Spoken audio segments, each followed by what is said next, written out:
Kieran. Thanks, Connor. I'm just going to give some updates on a big campaign that's coming up this week that we'd like people to get behind and to support. So I'll just share my screen with you now. So the Strand Road cycle route in Sandymount is something that people have probably heard about. There's a proposal for a 6-month trial of a 2-way cycle route along the coast in Strand Road, which is scheduled to start next month in February and run for 6 months after that. As part of that trial, Dublin City Council have proposed an amendment to the original design for one section of Strand Road, which runs along Beach Road. So originally, Dublin City Council had proposed to leave traffic 2-way on Beach Road to accommodate what they thought would be a bus route. And as part of the 2-way cycle track, or as part of the 2-way route, they were going to convert the seaside footpath into a cycle track. So what's happened since then is that they've realized that this road does not need to accommodate a bus route. So it can be transferred into a 1-way road for motor traffic, a 2-way cycle track, and retain the footpath on the seaside. So the consultation for this section for Beach Road is due to end this coming Friday, and we're asking people to complete the survey which Dublin City Council have put out for this particular section of Beach Road. And what we're asking people to support is the option for 1-way vehicular traffic with a 2-way cycle track and the footpath retained. We don't want to see the footpath lost along the seafront in Beach Road. So you can find information for that on our website, and you can also find information on that consultation on Dublin City Council's website. And like I said, the deadline for this is Friday, and we really would like as many people as possible to go on there and fill out that survey. It's quite a quick survey. There's 4 or 5 questions on it. Tick the box, say which option you'd prefer. And it would really help the Strand Road trial if people can do that. And just on the topic of the Strand Road trial, just to raise people's awareness of this survey, which has been shared quite a bit over the last couple of weeks. This survey, or this petition, has nothing to do with Dublin Cycling Campaign. This petition has been set up as a way of distracting or changing the conversation about the Strand Road cycle route. So this call for an off-road cycle track on Strand Road is being proposed by a group which is opposed to the 6-month trial on Strand Road. They want an alternative, which they're saying is an off-road cycle track. This is not supported by Dublin Cycling Campaign. It's not a short or even medium-term solution for cycling along Strand Road. Any off-road cycle track would have to be built inside Dublin Bay, which is a UNESCO biosphere, and any planning process for that particular off-road cycle track would take at least 5 years if it ever came to pass. So this petition is not supported by us. It is a distraction to the Strand Road cycle route, and it is a delay tactic for preventing this Strand Road trial from going ahead. So we're raising your awareness to it so that you don't accidentally share it or sign it, thinking that this is a pro-cycling petition. It's not a pro-cycling petition. It is an attempt to stop the Strand Road trial from going ahead by pertaining to show that there's support for an alternative to the Strand Road trial. So just be aware of that, please. Don't sign that, but do go to the survey on Dublin City Council's website and fill out that survey on Beach Road and ask for the footpath to be retained for 1-way motor traffic and for a 2-way cycle route. Thank you.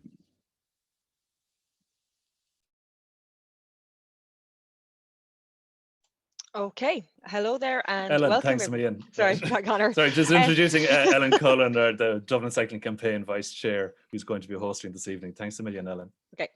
Hello and welcome everybody. This is Dublin Cycling Campaign's first public meeting of 2021.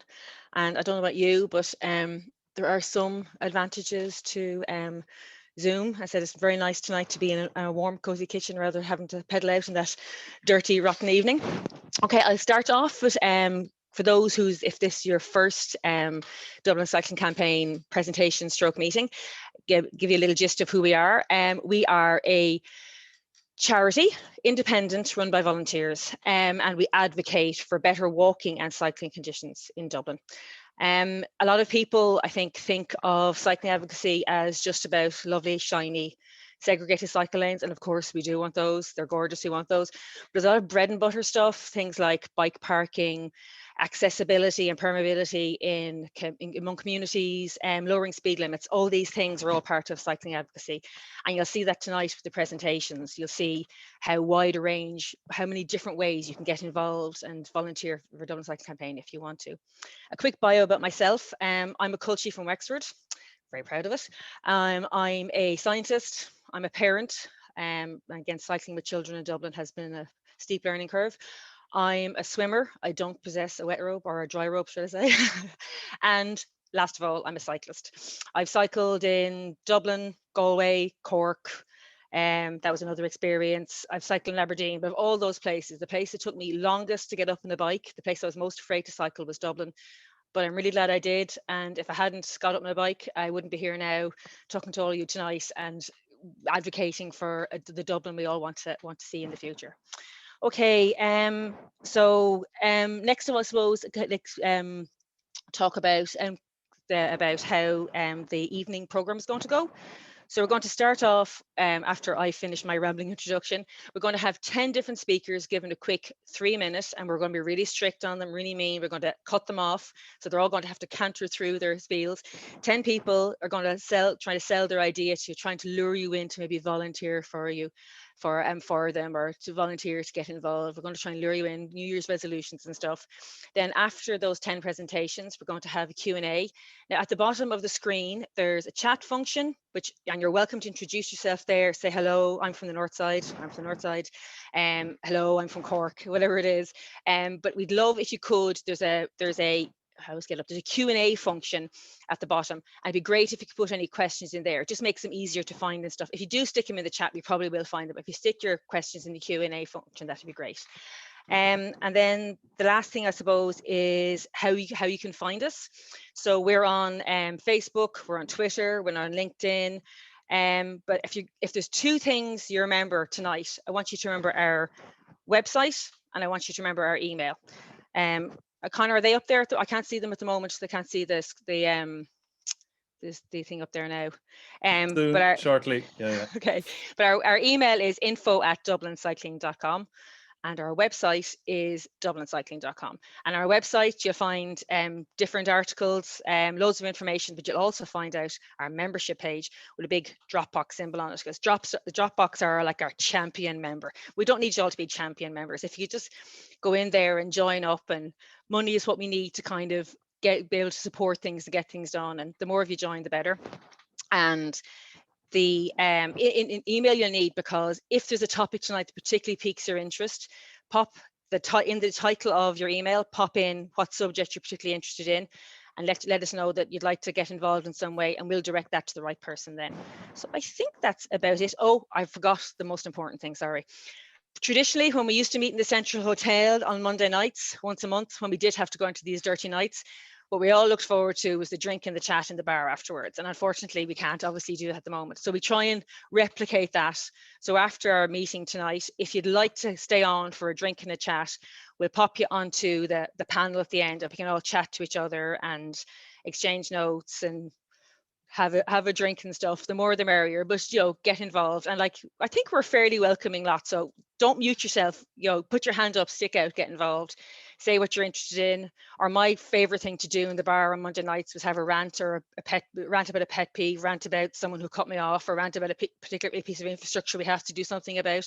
So if something you want to have an out chat about or let off some steam, we can do that afterwards. So okay, I think we're pretty much on time. Yeah, 10 past. I'm quite pleased with myself because I've been timing this all day and it's been all over the place. Okay, so first up is Clara Clark, and she's going to talk about, again, Connor, are we ready to go with slides? Oh, sorry, yes, I was, sorry, yes. Is that, no. Yes, we can stick that back up again at the end there, how you can contact us. Now, can people see that? So I can see it anyway. Okay, we'll see it. But again, Okay. that slide, we'll stick that back up at the end for people so you can see our email, because we really want you to remember our email, our website and stuff. So, okay. okay. Cool. So just give me a second now. Clara, are you ready to go? I'm ready to go. If you just want to put the slide up, Connor, thanks. Okay. Okay. And on your marks, There get set, you go. Go. Excellent. Thank you. Okay. Hi, everyone. You're very welcome. And this is a COVID adventure story about kissing gates in 3 minutes. So I had to cocoon Cycling Without Age because once COVID hit, most of our tri-shows are in care homes, nursing homes. So our volunteer pilots couldn't get in and the residents couldn't get out. So I thought, what am I going to do now that I can't do Cycling Without Age? So I took to cycling for exercise and to explore my local area. And I live in Blackrock. And so I began to cycle around parks and housing estates. And I came across all these lovely barriers like you see in the picture. And I thought, what's going on? That's a park. I want to be in that park, but I can't get into it. Or if I'm in it, I can't get out of it. And I thought, well, I ride a regular bike, but it's got wide handlebars and it's quite heavy. So I can't navigate even those kissing gates, you know, the ones that sort of elbow in the middle. And I thought, well, if I can't do it on my push bike, how can people with tri-shows, with cargo bikes, with kids on child seats on the back and trailers and all these and wheelchairs access them? So I started taking photographs. And I ended up with about 30 photographs just in my local area, sort of Stillorgan, Blackrock, Dean's Grange, Dunleary, all around there. And I happened to be a Dublin Cycle Campaign representative on the DLR Council Cycle Forum. Sorry, that's a big long title. But we managed to get the topic of kissing gates up on the agenda. And nobody was particularly interested and nobody expressed much interest at all. So I said, well, I tell you what, I've got a load of photographs to show you, but would somebody come cycling with me and I'll take you through the parks and I'll show you them. And luckily, Rory O'Dooling, who's the head of parks for Dunleary Rathdown, and Councillor Carrie Smith, who chairs that group, agreed to come with me one morning. So I thought I need backup. So I got a guy with a bicycle with a child seat on the back and a woman with a trailer bike. And I was on the tri-show and we went through all the parks. And we smiled and we pointed at all these barriers and we said, well, none of us can get through any of these, can you? So Rory tried getting through one of them, like the one behind, the metal one behind in this picture. And he had to lift the bike up on its rear wheel and he had to navigate, like he's a big, strong, able-bodied man. I said, Rory, try doing that with your child on the back or with the trailer or with 30 seconds. And so they started to remove them.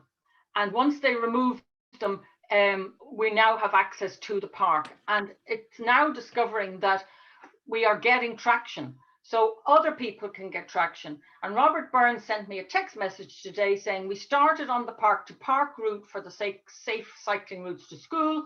And we are now removing the barriers one by one. So you in turn need to lobby. And that is what needs to be done for everyone. So thank you for that. Perfect, Clara. Precision timing. Thanks a million. Yeah. So next we're going to have Ellen, is it okay if I introduce? So next we're going to have Pascal O'Connor. So Pascal, if you want to mute, and I'm just going to mute you, Clara. So Pascal, I'll give you a notice when you have 30 seconds to go, and then I'll let you know at 3 minutes. So on your marks, set, go. Great, thanks. So my concept is actually quite simple. There's a lot of spare phone booths around Dublin. This is basically the concept design here that could be used and upgraded to store bike storage tools and stuff of the like. There's a facility in town in one of the parking stations that would hold stations like this. And it's not really a new concept at all. There's mainland Europe have biodiversity stations on their bus stops. So the idea would be to plant wildflowers that would attract bees and other insects to urban centers, improving biodiversity within urban areas, and then having simple bike storage tools and maybe directions to a local bike station that could help fix a bike if there's more complicated issues. I sort of came up with it because I was cycling out to Howth and my handlebars came loose and I didn't have an Allen key to tighten the grip. So I basically had to wheel my bike home the whole way. And I'm a biological scientist anyway, so I was looking into trying to improve urban areas in general, without having to cause more emissions by adding facilities that we don't need. So the phone booths are in perfect condition to upgrade. I've already been in touch with AIR and Dublin City Council about it, and AIR are happy to hand over ownership to local community groups. And they don't mind. I think it's like €50 they want as compensation to remove all their logos and branding, and then as long as a community group is willing to take ownership of the phone booth, they were happy to hand over it. And Dublin City Council are happy to run a trial, and after 6 months to see if they can then mass produce these across Dublin. Now, some phone booths are being taken up to be used as charging stations for cars, but not all of them are going to be suitable because they will not be within range of the road, basically. But they'll all be within range of a bike path. So it's basically perfect shelter to repair a simple, burst tire or a loose handlebar, and then direct you to where you need to go otherwise. That's me, Connor. Fantastic, Okay. Pascal. I love short presentations. Thanks a million. So I'm just going to move on. So I'll pause, cancel, and pause. And so okay. So next we have Mairead Forsyth, please. Yeah. So are you on there, Mairead? Right. Okay. Yeah, I'm Mairead. Right, when you're ready. Yeah. Somebody called me today the cheerleader for Love 30. Love 30 doesn't have a proper organization at all. But anyway, Love 30 campaigns for 30-kilometer speed limits in residential estates, in town centres, and around schools and other places of public assembly. The reason for doing it is that it's safer. I don't know if I have to tell everybody all of this. I'm sure most of you know this already. It's safer, and it makes for a much more pleasant way of moving about, and makes our living and working places more livable. So that's why we're doing it. If you want to know more, you can look up our website at www.love30.ie. But we're a very small group, and we really need a lot of people to come on board and help us to try and advance the case for 30-kilometer speed limits in Ireland. It's a national organisation. We've two things happened in 2020 that are important. There was an international assembly of transport ministers in Stockholm, and they issued a Stockholm Declaration, which was subsequently adopted by the UN General Assembly, saying that they mandated 30 kilometers an hour in areas where vulnerable road users and vehicles mix in a frequent and planned manner, except where strong evidence exists that higher speeds are safe. So that's one thing that happened, and we want action. We want to look for action on that from the government and from local authorities, and we want to get support from communities. So the other thing that happened in 2020 was COVID. And we wrote to Shane Ross and we asked him to use his powers, special powers under Section 4 of the 2004 Road Traffic Act, to bring in 30-kilometer an hour speed limits. And we didn't get very far. So we've now written again to the new Minister, Eamon Ryan, and we only wrote this week, and we'll be posting it on our website, and we want everybody to support us and to tweet on social media and tell the Minister that we want 30-kilometer an hour speed limits. The other thing we want to help with is we want, for the UN Road Safety Week from the 17th to the 23rd of May, we want to get as many activities as we can going within COVID restrictions. And you can see here an activity we had in 2017 outside a school on Murphy Road, and we got the children to write up messages on 30 seconds, and we took photographs of them. So what we want to do for 2021 is to have things like that happening in every town and city and village and school in the country, if we can possibly do it, whether it be in this format or another format, whatever can be done within COVID limits. So we want you all to try and set up a task force for your area to have a demo on the to have a demo on the day. So on the UN Road Safety Week. So thank you very much. Thanks a million, Mairead. Precision timing, and your timer was faster than mine. So brilliant. So next we're going to have Kevin O'Farrell. Kevin, are you on there? So when you're ready, and sorry, you were on mute. Do you want to unmute yourself again, Kevin? There, perfect. Yeah, you ready to go? Yep, I'm ready now. Yeah, cool. Okay, great. Thanks. I will start with some lines from a song. I'm not going to sing them. I want to ride my bicycle. I want to ride it where I like. Now that sums up that's from Queen's Bicycle Race. That sums up for me a very important aspect of cycling. In frequent surveys, when people are asked why they cycle, one of the overwhelming answers is because it's convenient. Not climate change. That's a way down the bottom. Unfortunately for me. But how convenient is cycling? That's a question I'm really interested in. Or perhaps how easy does our built environment and public realm make using a bicycle on a daily basis? I mean, the theory sounds brilliant. I mean, the bicycle's been around 100 years or more. It hasn't changed very much. It's been involved in so much social transformation. From the days of my parents' time going to dance halls and all that, and the further back than that, women's emancipation and the suffragette movement. I mean, it's played a huge role in all that. But can the bicycle now liberate our cities?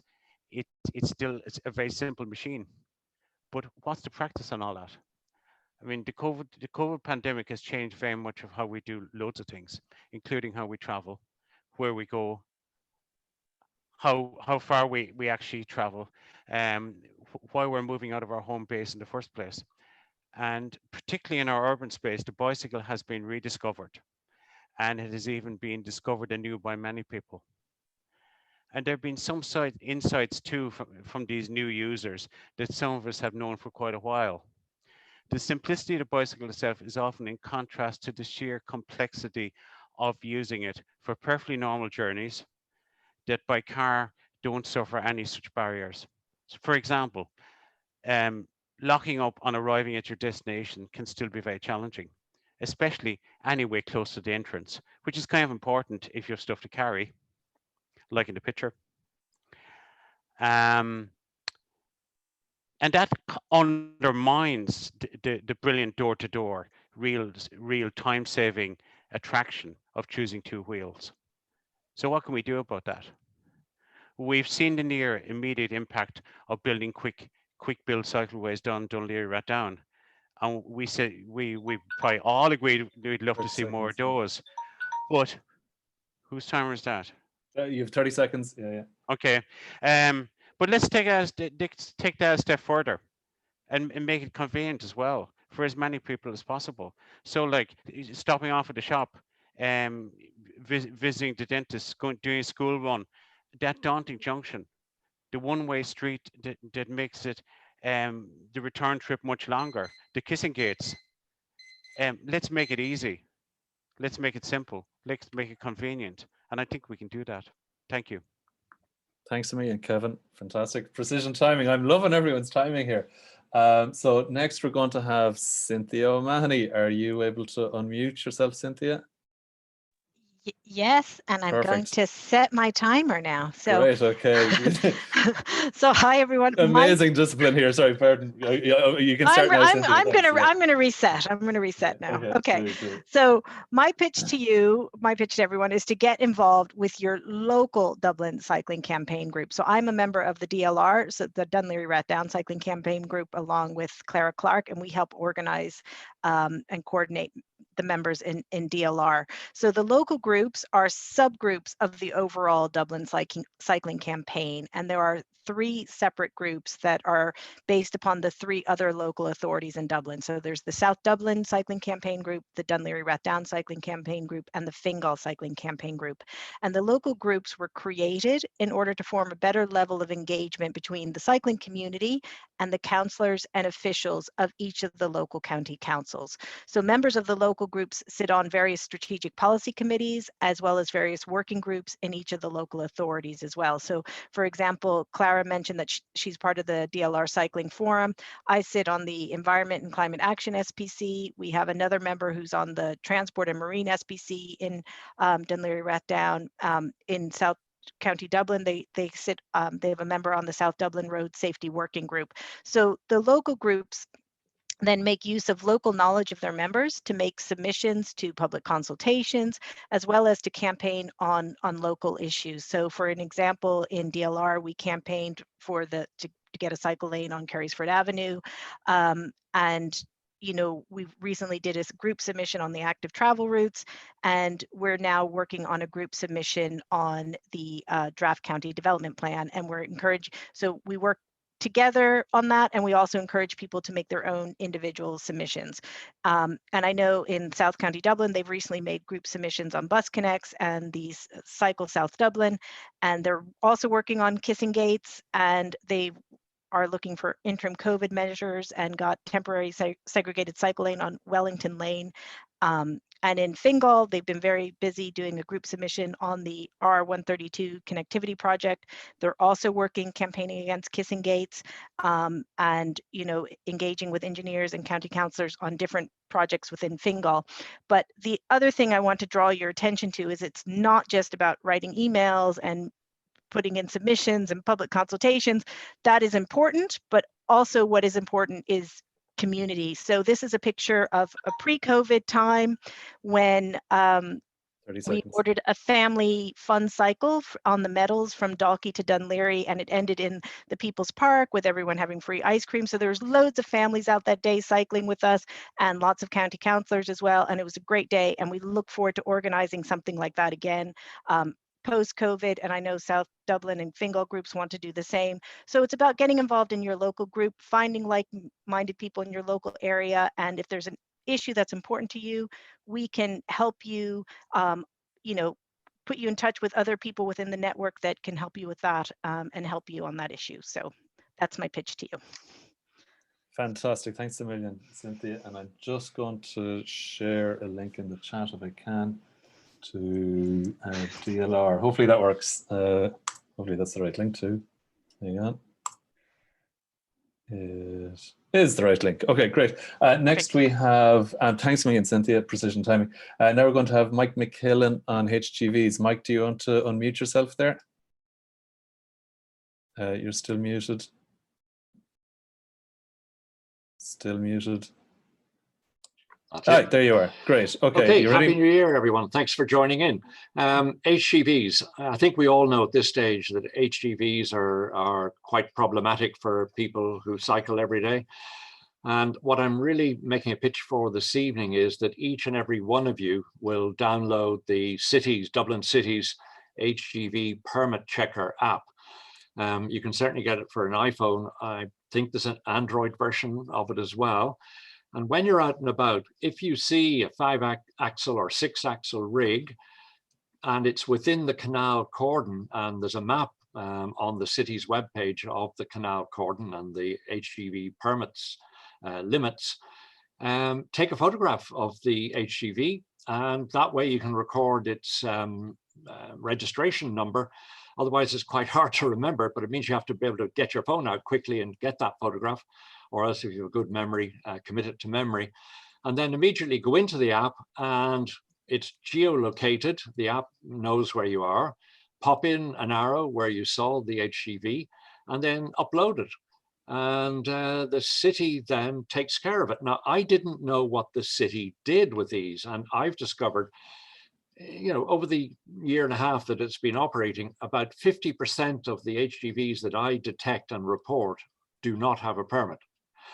Now, I'm a member of the Lord Mayor's Strand Road Cycle Forum, and I just learned 2 weeks ago at our last meeting from Brendan O'Brien from Dublin City Traffic and Roads Department that it's handed over to An Garda Síochána, and there is up to an €800 fine for any driver or operator of an HGV that doesn't have a permit.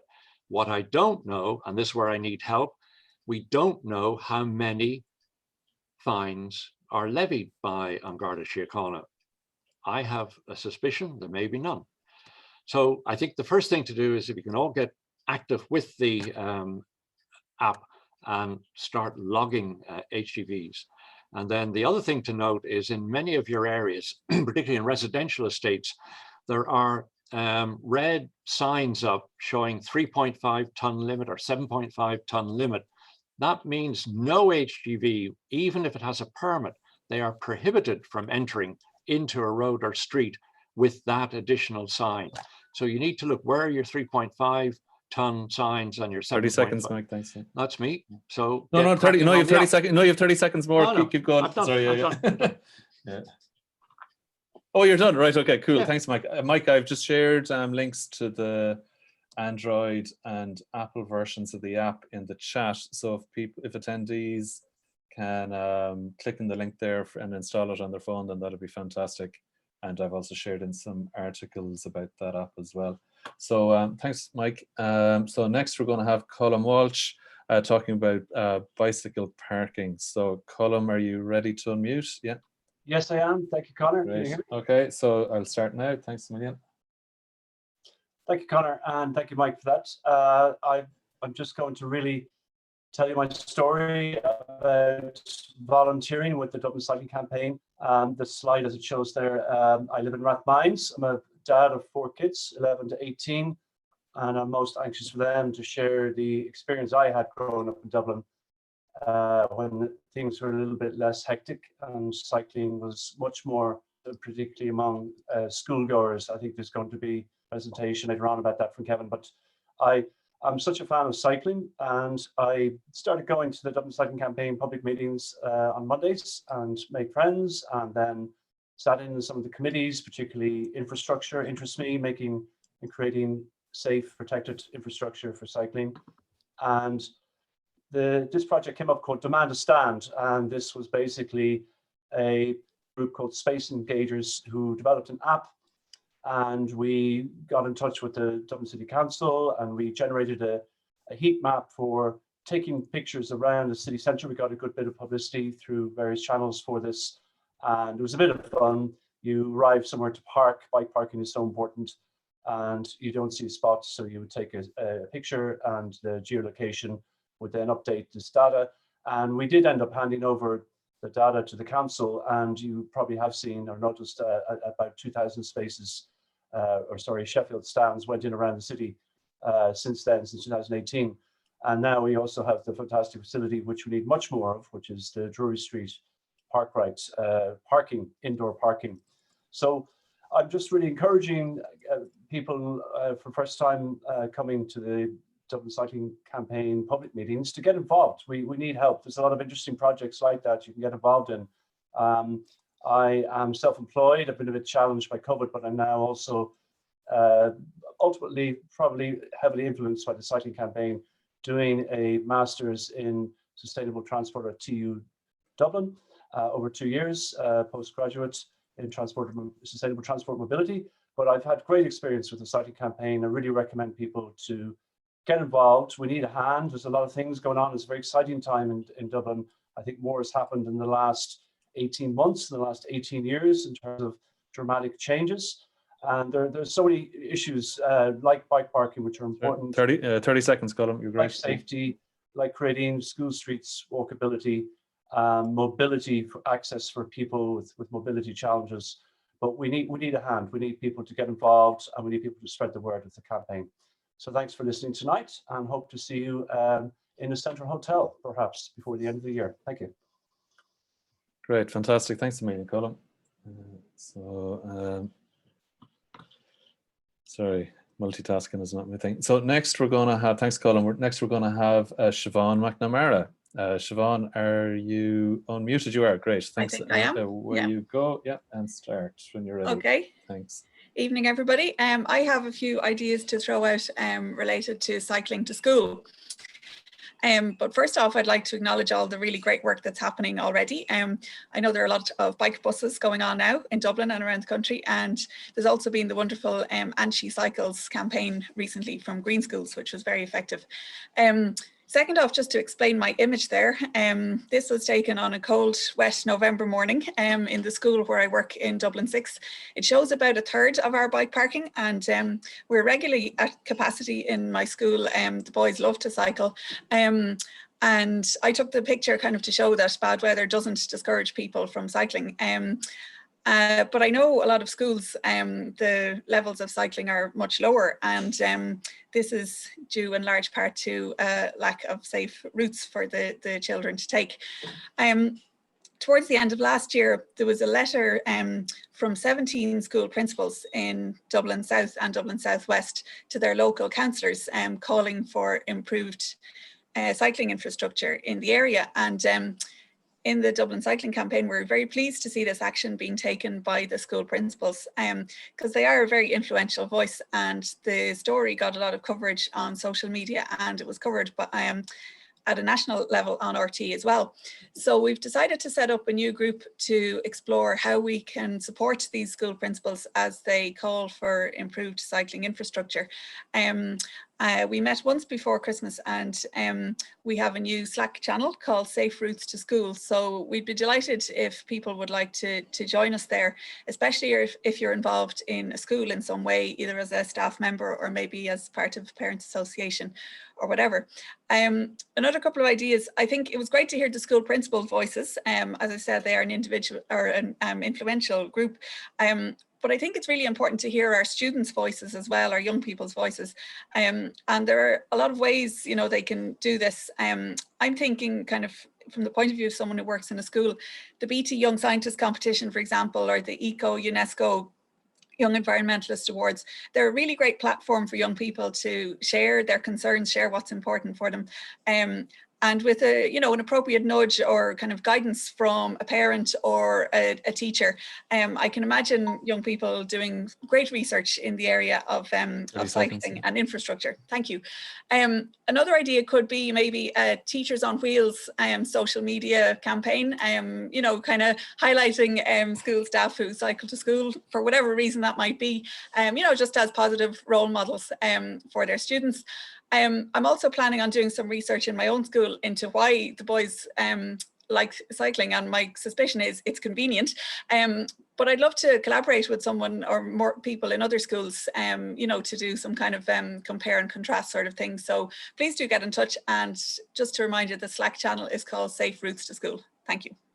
Fantastic, Siobhan. That sounds brilliant, and I definitely love the idea of the teachers. Yeah, cool. Thanks a million.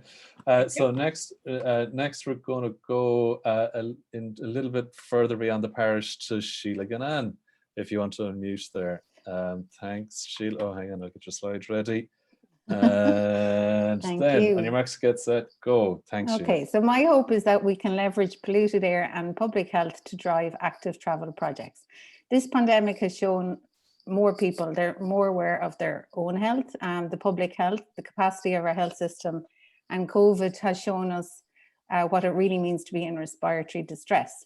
So Ireland has the 4th highest prevalence of asthma in the world. And even though it does run in families, it's more likely to be caused by environmental factors. There's 1,700 new cases of asthma each year diagnosed in Ireland, and they're attributed specifically to the air pollution caused by traffic emissions. So currently in Ireland, 1 in 10 children have asthma. Every 4 minutes, somebody visits the emergency department with asthma, and 1 person dies from asthma every 6 days. So that's only one health condition, and I haven't touched any of the other health risks traffic emissions pose. So if 1 less driver chooses to walk or cycle over driving, then they're reducing their contribution to air pollution. But what will make a person break their driving habit, because we're up against it? A powerful car lobby, an invisible villain, and most importantly, car-centric planning that has designed out physical activity from our lives and the absence of active travel infrastructure. But I think it can be done. My thinking is that polluted air could be one of the most effective drivers of change, and that we should look to smoking for lessons. There's loads of similarities. So big tobacco versus public health awareness campaigns, extensive research, and eventual acceptance that smoking is unhealthy and antisocial, and finally legislation for a workplace ban. So the shiny SUV is essentially the Marlboro Man. And if we aren't happy with children inhaling tobacco smoke, why are we happy with them inhaling traffic emissions, both inside the car and outside the car, where children are even nearer the exhaust fumes? So how do we drive public awareness, legislation, and solutions? So Ennis has consistently poor air quality this winter, and the air quality monitor indicates that it's caused by solid fuel burning, and that's true. But just because one source of pollution exists doesn't mean that a second doesn't. So if that source isn't being picked up. The monitor in Ennis is located in a fairly leafy location, set back from any main traffic street. And in Limerick, the main air quality monitor is located in the lovely People's Park, again, away from heavy traffic streets. 30 seconds, thanks. 2 new air monitoring stations focusing on traffic emissions were installed in Dublin in the last 2 years, by Houston and on Pearse Street, both very busy with traffic. Within the year, the Houston site had exceeded the annual average nitrogen dioxide EU limit. And under EU legislation, this breach of EU limits triggers a mandated air quality action plan by the local authorities. So there's lots of ins and outs around monitoring, but since the singular solution to tackling traffic emissions is quality active travel infrastructure, a campaign around the right monitoring and with the right understanding of the data on air quality backed by this EU legislation could act as a significant driver for progress. Thanks. Thank you, Sheila. You may have gotten a few extra seconds there, but anyway. 8 extra seconds, you're right. Okay, so we're actually doing all right on time. This is a credit to everyone for keeping on schedule. So I want to bring up our final speaker, Damien. Are you there and unmuted? Damien, there you are, yeah. Are you unmuted? Yeah, Damien. Yeah, cool, yeah, okay. So I'm just going to start you off now. So thanks very much. Okay, good evening, everyone. That was great, Sheila. I enjoyed all the presentations so far. I want to talk about the County Cycle Campaign Championships. Now, some of you might have heard about it. So there's amazing work happening in Dublin Cycling Campaign, as you've heard tonight, but there's also amazing work happening all around the country in some of the other spots. And in front of you there, you can see the map of the cycle campaign groups around the country. There's also greenway groups, there's bike festivals, but there are now 25 fully fledged cycling campaign groups in the national network, cyclist.ie. And then there's additional groups, there's greenway groups, cycle buses. And it turns out that there are 2/3 of the counties in Ireland have cycling campaign groups, which means that 1/3 of the counties don't. Now, the counties that don't are mainly in the Midlands and the border counties, Offaly, Longford, Laois, Monaghan, then Tyrone, Fermanagh, Armagh, Down, and also County Mayo, it seems.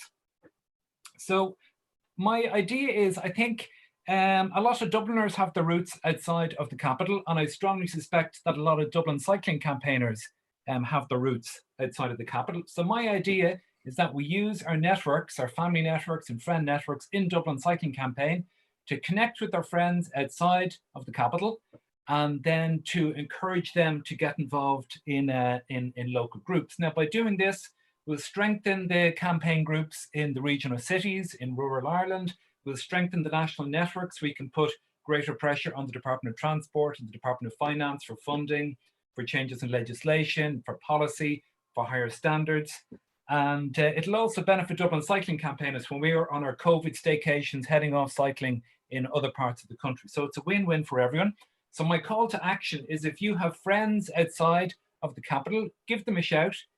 Maybe even drop me an email with your own, maybe through the chat, maybe through email. Let me know what part of the county you have connections with, and we can help you set up groups, as we have done recently in Navan, Bandon, Kilkenny, Carlow, and lots of other spots. So then down the road, where does the All-Ireland County Cycle Campaign Championships come in? Well, we have to figure out some of the details on this, but it's definitely going to involve, it'll be not so much competitive, it'll be more collaborative. It'll involve lots of cycling campaigning as well, lots of hanging out, ice creams as well, and it's going to be amazing. So please get in touch if you're from outside of Dublin or a family outside of Dublin, and we'd be delighted to help you set up a group, and we can create an even stronger national network. Thank you. Fantastic, Damien. Thanks a million. Right. Okay, so I think I'm coming back in here, Conor, am I? Yeah, brilliant. Okay, Ellen, guys. over to you. Right, okay, yeah. Well, first of all, I'm seriously impressed. It is 20:44, so we kept that. Everyone kept doing the 3 minutes bang on time. I'm seriously impressed. Okay, so now we're moving into the Q&A section. So I'm going to go through the questions people have put up, asked people. We'll start off with Maya Gallagher asked Mairead about Love 30. Any news on the proposed 30 to 40 km/h speed limits that was mooted by Dublin City Council during 2020? Ooh, No specific news. Obviously, for those who don't know, some councillors didn't like the idea of 30-kilometre speed limits on the arterial roads, and they manoeuvred to get the whole proposal for bylaws defeated at the council. And the city council officials are now looking at how they can progress 30 kilometres an hour within the city, and they've invited us to attend a seminar next week, which will also be attended by councillors, and hopefully we can try and persuade councillors that they really should make Dublin, 30, well, try and go for 30 by 21. They were going to go for 30 by 20, but they missed it. Try and make Dublin a 30-kilometre city, and to bring in to finish off doing the residential areas, and to do the arterial roads as well. So we're working on that. If anybody has any influence with councillors, please get in touch with your councillors. Please tell your councillor that you want lower speed limits. It's really in the hands of the councillors to a large extent at this stage to make the decision. So the councillors you need to persuade are not the ones who already support 30 kilometres an hour. They're the ones who are listening to the car lobby who don't want to slow down. So contact your councillors and tell them you want 30 kilometres an hour in the city. And you see lots of stuff on the Love 30 website, information and arguments to help you do that. Thanks, Mairead. And just to say, I noticed afterwards on Twitter, there's a few councillors saying, I don't understand why our amendment stops the bill going through. So there even seemed to be some confusion among councillors as to what the amendment was doing, and they didn't really understand the consequences of their actions. Thanks very much. Okay, now a question from Andrew Ward. This is for you, Kevin. Regarding convenience, would it be worth engaging directly with supermarket multiples to sell the advantages of providing good cycle parking? Yeah, I think it would. Now, I actually find the nearest one to me in that picture is Aldi. And Aldi lead the way, I think, in terms of cycle parking. Like in that Aldi, there's about 8 stands outside the front door. But because of COVID, I'm doing bigger shops. And I actually wheel the bike straight through the doors into the car park. And there's more bicycle stands there because you can't bring the trolley out into the street. That's the reason I do that. And I find that brilliant. But lots of other supermarkets don't have that. It would really be worth telling them, and it's kind of invisible because people don't really see all the bikes that are attached to poles and other street furniture, whereas they could be if they provided parking or had the bicycle stands in their car park. Or they seem to think that people from cycling don't shop there, but you see people walking up the road carrying things, and Exactly. I think it'd be worth engaging. Absolutely. Yeah. And also, I don't know if people know about this, but David Timoney and a few other people from the campaign did a very extensive survey of Dublin supermarkets last summer. And like you, they found that Aldi and Lidl were the best. And I think Tesco's may have been the worst. Maybe it was Don's, I'm not sure. But I think that information is available on our website. I mean, I know from my experience. Can I also give a shout out to independent supermarkets, Nolan's and Clontarf, who've renovated their premises recently.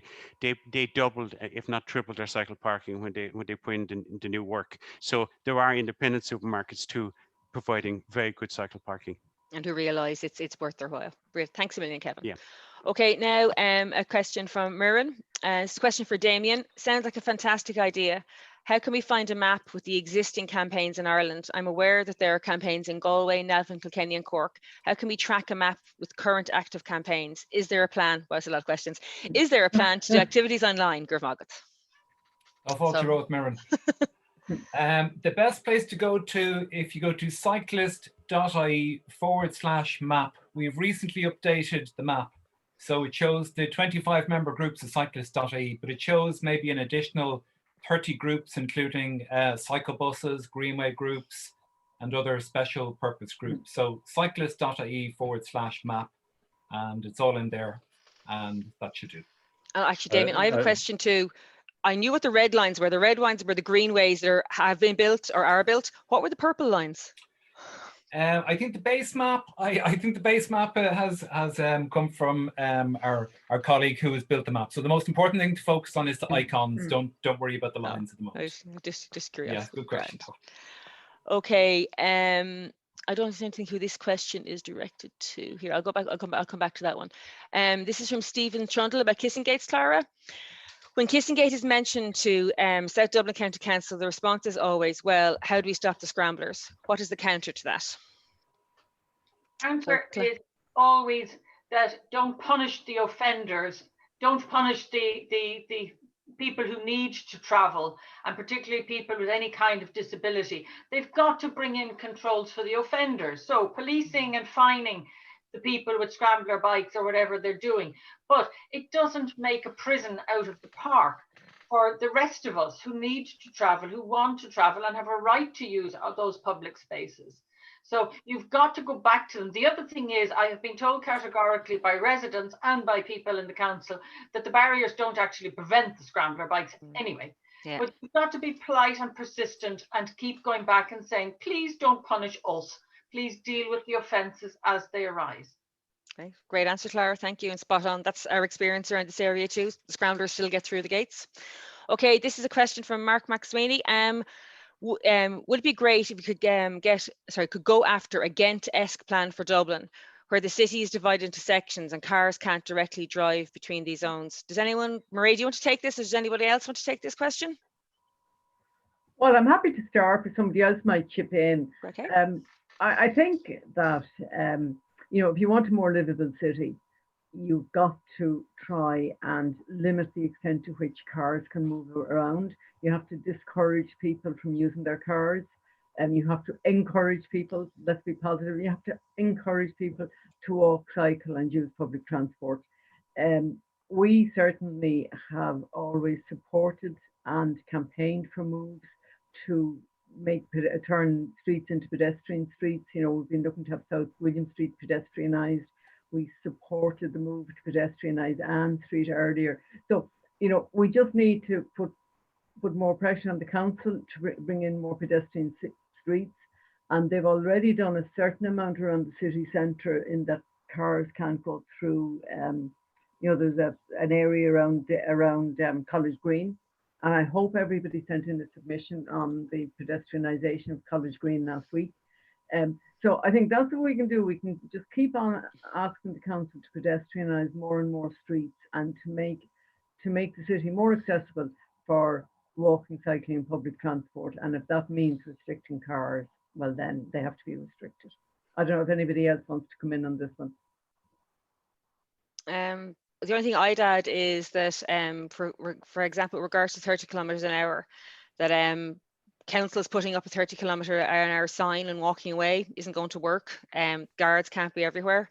So long term, we need to be looking at measures that make streets narrower, or maybe put parking on either side of the road, and so the chicanes and stuff. But we have to build in slowness into the streets. Like there's a cycle track in Cork, I think it is, and motorists are complaining that the road makes them feel claustrophobic. I think that's the point. If a road feels claustrophobic, you will subconsciously slow down. So that will work better than a million street signs. So that's my opinion on that anyway. Okay, a question for Damien. I've already done that one. Question for Damien.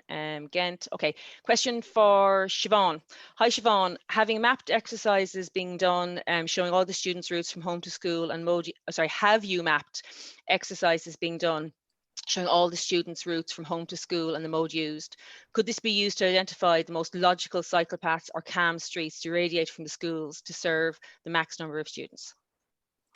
Yeah, I think that sort of work is very important. It would have to be done within schools, as far as I know. It could be a project for students to do, maybe, you know, for a young scientist project, or as part of the Green Schools work. I know Green Schools offer walkability and cyclability audits to schools working on the travel flag. So some schools might have done work like that, but it is something we discussed at the working group meeting. You know, sort of some practical steps that schools could take, or maybe schools kind of clustered together in an area where there might be people from the same families attending, trying to identify common routes, you know, that it would make sense to propose to the council. So that's one thing we talked about, coming up with a way to kind of support principals on how to gather that sort of data. Siobhan, I know green schools have a transport flag. What does it cover? Any of this stuff? It's like there's a huge variety in what schools do as part of their green schools program, you know, so there's also, and it depends as well on, you know, if it's primary school or secondary school or whatever. But I know when we were working on our travel flag, there was really good support from the Green Schools office, and yeah, we carried out a walkability audit, and they provided us with maps showing kind of a 2-kilometre radius and a 5-kilometre radius, that sort of thing. So a lot of schools might have, you know, good data like that already. Okay, cool. Can I pop in there for a second? Yeah. So just to say, like DLR, before the kids went back to school, so they produced an active travel map that they had online so that people could plan their routes to school, and it showed high traffic routes and low traffic routes. We, as part of the DLR cycling campaign group, we actually made a submission to DLR based upon their active travel map, because we felt that it was lacking, for example, pedestrian links. It didn't show the laneways. It showed some routes. It didn't show where all the segregated cycle lanes were. So it showed routes where there was a bike lane, but that might have just been a painted line and wasn't a properly segregated lane. So like DLR was trying to promote that, you know, was encouraging kids to go to school and did produce this map. So we were really happy that they at least were looking at it from that end. And then part of the DLR active travel routes that are happening now that had just had a public consultation, it is 3 separate routes. It's a network of routes, and it does go by schools, and it goes on quiet streets, and it you know, it involves, you know, infrastructure like the park to park, so it involves going through parks as well and quiet laneways.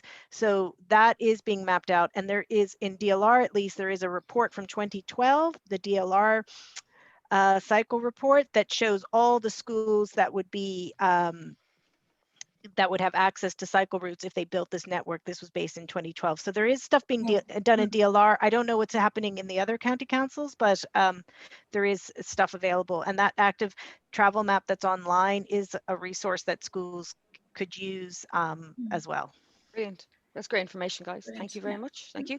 Okay, this is a question for Pascal about the bike boxes. Would the side glass panels come out of the boxes, and what extra work would need to be done to the boots? Would there be soil on top? That's from Cullen Ryder. That's for you, Pascal. No, the side panels wouldn't. The door would come off, so the door would be removed, so there'd be an opening at all times, so you could fit in. And the picture showed that you could hoist the bike up outside, and just simply turn the bike around if you wanted to work on either wheel or the handlebars. To the top, there would have to be, the panels with air would be removed. So this will sort of create a gap, so you might want to close them in. But other than that, you just have to add an area where you could hold the soil, which would have to be like 4 or 5 centimeters maybe. I haven't measured out actually how much depth of soil we need. And then you would have to add sort of a basic drainage system for water. And that's pretty much it. Other than that, everything's done. There is actually a gap between the roof inside the phone booths and the outside roof, so I need to see if that can just be removed and we can just have the soil in there as well. But yeah, so it might save us hassle there. But okay, great. I say, lads, the questions coming thick and fast here. So sorry, who's sorry, Sheila. Could I just ask Pascal just a follow up? So I had seen where they had proposed to change them to charging points, and what I was concerned about was that some of the telephone boxes might actually be possible for the car to drive near it. But in the long run, then, if we were trying to literally pedestrianize the street or remove traffic from it, you're nearly caught into this infrastructure problem that's already set. So it would be great if we could push the alternative to not just have the charger, but actually from the bike perspective, so that we don't go down a road in town centres that then it's nearly harder to come back from. Anyway, just a point. Yeah, I agree with that. Also, some of them are being transferred into house defibrillators, but there's no reason why they can't be multi-purpose. So, you know, these are perfect stations for it. Okay, thank you very much, guys. That's the information, Pascal. Okay, this is for you, Cynthia, from William Despard. Is there a Dublin City cycling group? And this is from William, who's in Portobello. So no, the Dublin City group is the overall Dublin Cycling Campaign, and the subgroups were set up, so Fingal, South Dublin, and DLR, to deal with the local, so the Dunleary Rathdown County Council, the South Dublin County Council, and the Fingal County Council. So Dublin Cycling Campaign interacts specifically with Dublin City Council and the local authority in Dublin City. So joining Dublin Cycling Campaign, you're part of the Dublin City local group. Okay, Marie, do you want to say something there? Yeah, I think, you know, if there was a mood to set up a Dublin City group to promote issues specific to Dublin City, like what we were talking earlier, like pedestrianisation and things like that, I think if people want to volunteer for it, there's room for it. Yeah, I agree. Yeah, I and agree. just there's been messages in the chat as well as to how to get involved with your local group. The best thing is to send just an email to the info@dublincycling.com and just put in the subject line, I want to get involved in the DLR group, or I want to get involved in the Fingal group, and that will get forwarded to us, and we can send you the links as to how to get involved. So that would be the best way to do it. So anything tonight you're interested in, send us an email to info@dublincycling.com, put in the subject line what you're interested in. So I've just seen someone made a really good point here that also the bike boxes could be used for charging electric wheelchairs. I think that's a great idea. I hadn't thought of that. That's a really good, because you're giving accessibility to other people. That's a great idea. Let me see back now. There's so many questions here. This is great. What's the next one here? Bus connects for Pascal. Oh, again for Pascal, what quantity of booths are available for conversion for tool station purposes? So I don't have an exact figure, just because that's the car charging stations now. There was approximately 400 phone booths in Dublin in 2019, and there hasn't been an updated figure on the Air website for a while. Okay. And they guaranteed the change, I think it was 140 into charging stations for cars. So 260 roughly, if my math is correct there, but not all of them will be suitable. Some of them are wooden as well, which they're going to break down very easily. The ones in my general area, I'm from Baldoyle, there's one in Raheny, Sutton, Malahide and Howth that would all be converted with it on a cycle route, no problem, and they wouldn't be suitable for cars. The one in Baldoyle in particular isn't actually within reach of the road. The same in Malahide, and the one in Howth, I think, is the one in Raheny is beside a taxi stocking station, where if you want to park where taxi drivers pull in, be my guest, you won't be there for long. So yeah, there's plenty of them. They are slowly being removed by Air, but Air don't want the hassle of removing them. Okay, so it could be a bit of a win-win. Yeah, I think they removed 8 in 2019. I didn't hear about them removing any in 2020. 8 out of 400, like approximately, like, so it's a slow process, but they just want someone to take it off their hands. Cool. So it's definitely an opportunity. Okay, there's just an update from Mike here. A few people have said they've had trouble finding the app on the app for the HGV. Mike, is there a specific name we should be looking for or anything? It's called the HGV app. It's on the iPhone App Store. Okay. And the Android, I'll have to have a look myself later.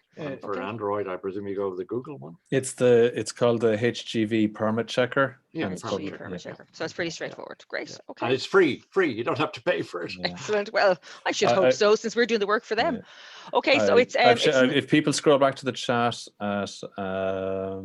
there's links there. I can share the links again. Yeah. And again, does everyone know you can save the chat? If you hit, where is it? It's 3 buttons, isn't it, down at the bottom? If you hit that, you can save the chat. So you can save all the information in the chat and have a look over it.